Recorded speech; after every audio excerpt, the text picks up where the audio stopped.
Hello everyone, welcome to Imagine Verse channel. ఒక్క క్షణం ఊహించుకోండి, మన సూర్యుడు ఒక్కసారిగా బ్లాక్ హోల్గా మారిపోయాడు. ఆకాశంలో వెలుతురు కూడా మాయమైంది. భూమి చీకటిలో మునిగిపోయింది. మనం బతికి ఉంటామా, లేక భూమి కూడా బ్లాక్ హోల్లో పడిపోతుందా? ఇది కేవలం ఊహ కాదు, మనం చేసే ఒక ఊహాత్మకమైన ప్రయాణం. ముందుగా మనం బ్లాక్ హోల్ అంటే ఏంటో తెలుసుకోవాలి. బ్లాక్ హోల్ అనేది అంతరిక్షంలో ఉన్న ఒక అద్భుతమైన వస్తువు. మరియు బ్లాక్ హోల్లో గురుత్వాకర్షణ శక్తి అంటే గ్రావిటీ చాలా బలంగా ఉంటుంది కాబట్టి కాంతి కూడా దాని నుంచి బయటకు రాలేదు. అంటే అది కాంతిని తినేస్తుంది అన్నమాట. బ్లాక్ హోల్ ఒక చీకటి బిందులా ఉంటుంది, కానీ దాని చుట్టూ భయంకరమైన ఎనర్జీ, కాంతి తిప్పలు మరియు గ్యాస్ ఉంటాయి. ఈ ఏరియాని మనం అక్రీషన్ డిస్క్ అని అంటాము. ఇప్పుడు బ్లాక్ హోల్స్ ఎలా ఫామ్ అవుతాయో తెలుసుకుందాం. బ్లాక్ హోల్ సాధారణంగా చాలా పెద్ద నక్షత్రం చనిపోయినప్పుడు ఏర్పడుతుంది. ఒక నక్షత్రం దాని ఇంధనం అయిపోయిన తర్వాత తన సొంత గురుత్వాకర్షణ శక్తి వల్ల అది కొలాప్స్ అవుతుంది. చివరికి అదొక బ్లాక్ హోల్గా మారిపోతుంది. కానీ మన సూర్యుడు అంత పెద్ద నక్షత్రం కాదు, అందుకే నిజానికి అది చనిపోయిన బ్లాక్ హోల్గా మారడు. అది ఒక వైట్ డార్ఫ్గా మారుతుంది. ఇప్పుడు మన సూర్యుడు బ్లాక్ హోల్గా ఎలా మారగలడో తెలుసుకుందాం. మన సూర్యుడు సాధారణంగా బ్లాక్ హోల్గా మారడం అసాధ్యం. ఎందుకంటే బ్లాక్ హోల్ కావడానికి ఒక నక్షత్రం సూర్యుడి కంటే కనీసం 3 రెట్లు పెద్దగా ఉండాలి. సూర్యుడి మాస్ అంటే బరువు అంతగా లేదు కాబట్టి అదొక బ్లాక్ హోల్గా మారడం చాలా కష్టం లేక అసాధ్యం. కానీ మన ఊహలో ఒక క్షణం ఆ నియమాన్ని పక్కన పెడదాం. మన సూర్యుడిని బలవంతంగా కొలాప్స్ అవ్వనిద్దాం. అప్పుడు ఏమవుతుంది? సూర్యుడు 14 లక్షల కిలోమీటర్ల వ్యాసం నుండి కేవలం 3 కిలోమీటర్ల పరిమాణానికి కుదిరిపోతాడు. కానీ సూర్యుడు ఒక చిన్న బ్లాక్ హోల్గా మారినా కూడా దాని మాస్ బరువు అలాగే ఉంటుంది.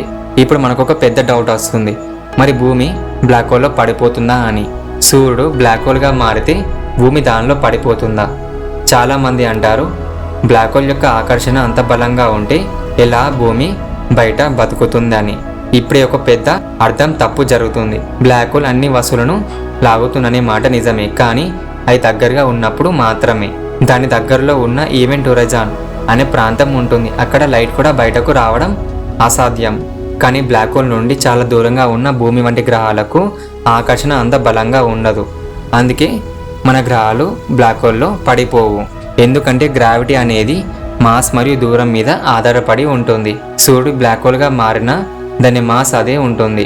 భూమిపై ఉన్న ఆకర్షణ కూడా అలాగే ఉంటుంది. అంటే భూమి పడిపోదు, అది బ్లాక్ హోల్ చుట్టూ తిరుగుతూనే ఉంటుంది. కానీ ఇక్కడ మనకు సూర్యుడు బ్లాక్ హోల్గా మారిన తర్వాత వెలుతురు మాత్రం ఉండదు. సూర్యుడి వెలుతురు ఆగిన 8 నిమిషాల తర్వాత భూమిపై చివరి కిరణం చేరుతుంది. ఆ తర్వాత భూమి ఎప్పటికీ చీకటిలోనే ఉంటుంది. ఒక వారం లోపలే ఉష్ణోగ్రత -70 డిగ్రీ సెల్సియస్కి పడిపోతుంది. మహాసముద్రాలపై నుండి గడ్డగట్టిపోతాయి, మొక్కలు చనిపోతాయి, గాలి ఆక్సిజన్ తగ్గుతుంది. కేవలం సముద్ర గర్భంలో సూక్ష్మజీవులు మాత్రమే కొంతకాలం వరకు బతుకుతాయి. సూర్యుడు బ్లాక్ హోల్గా మారిన తర్వాత మన సౌరమండలంలోని మెర్క్యూరీ, వీనస్, మార్స్ వంటి గ్రహాలు అన్ని నిశ్శబ్దంగా బ్లాక్ హోల్ చుట్టూ తిరుగుతూనే ఉంటాయి. కానీ ఇప్పుడు వెలుతురు, వేడి ఇవేమీ లేవు. మన సౌరమండలం ఒక చల్లని ప్రాంతంగా మారిపోతుంది, అంటే గడ్డగట్టి పోతుంది. ఇప్పుడు చాలా మందికి ఒక డౌట్ వస్తుంది, బ్లాక్ హోల్ యొక్క ఆకర్షణ అంత బలంగా ఉంటే అది దూరంలో ఉన్న భూమిని ఎందుకు లాగదు అని. ఇక్కడ మనకు ఎగ్జాంపుల్ని తీసుకుంటే, ఒక వాటర్ మిలన్ని ఒక 4 పీసెస్గా కోస్తే ఈ పీసెస్ యొక్క బరువు మరియు నార్మల్ వాటర్ మిలన్ యొక్క బరువు రెండు సేమ్గానే ఉంటాయి కదా.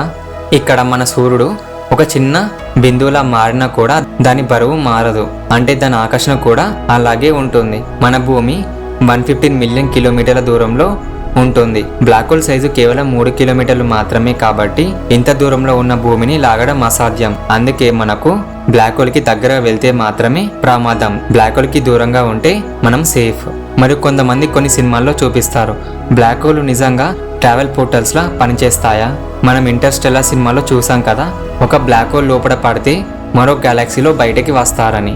ప్రస్తుతం మనకు తెలిసిన బ్లాక్ హోల్ ట్రావెల్ పోర్టల్స్ కావు. వాటిలో పడితే బయటకు రావడం అసాధ్యం, ఎందుకంటే వాటి మధ్యలో సింగులారిటీ అనే కాన్సెప్ట్ ఉంటుంది కాబట్టి. అక్కడ గ్రావిటీ చాలా బలంగా ఉంటుంది కాబట్టి అది స్పేస్ టైంని కూడా బెండ్ చేస్తుంది. కానీ ఒక థియరీ ఏం చెబుతుందంటే బ్లాక్ హోల్కి వ్యతిరేకంగా ఒక వైట్ హోల్ ఉండవచ్చని. ఇవి రెండు కలిపితే వార్మ్ హోల్స్. అంటే ఈ వార్మ్ హోల్స్ మన స్పేస్లో ట్రావెల్ చేయడానికి ఒక షార్ట్ కట్స్లా పనిచేస్తాయి. ఇది కేవలం ఊహ మాత్రమే. ఇప్పటి వరకు మనం అక్కడ ఏం జరుగుతుందో చూడలేదు. నిజానికి మన సూర్యుడు బ్లాక్ హోల్గా మారడు.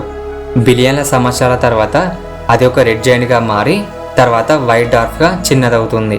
అంటే సూర్యుడు మెల్లగా మాయమవుతాడు, కానీ భూమిని లాగడు. కాబట్టి సూర్యుడు బ్లాక్ హోల్గా మారిన భూమి పడిపోదు. మనం చీకట్లో బతకలేము, కానీ భూమి మాత్రం బ్లాక్ హోల్ చుట్టూ తిరుగుతూనే ఉంటుంది. ప్రతి ఉదయం సూర్యుడు ఉదయించినప్పుడు అది మనకు చెప్పే సందేశం ఏంటంటే సూర్యుడి యొక్క వెలుతురు కారణంగానే మనం ఇక్కడ జీవనం సాగిస్తున్నామని. మీకు కనుక నా వీడియో నచ్చినట్టయితే లైక్ చేయండి, షేర్ చేయండి మరియు ఛానల్ను సబ్స్క్రైబ్ చేయండి. Thanks for watching the video.